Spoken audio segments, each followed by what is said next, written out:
1957 Chevy Bel Air, two-door sport coupe.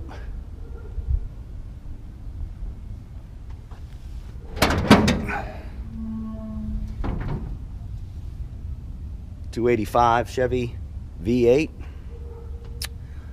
The block appears to be period correct. I do know that the intake is from a 58 Chevy, and the valves are from a 60s Chevy. So it's a little bit of a hodgepodge.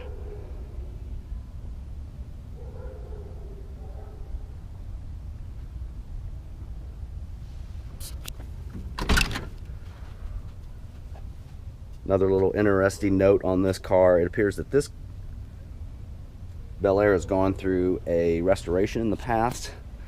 I do not have a data plate on the firewall, but while working on the car, it appears that this car used to be a red car. Good solid bones. Beautiful car.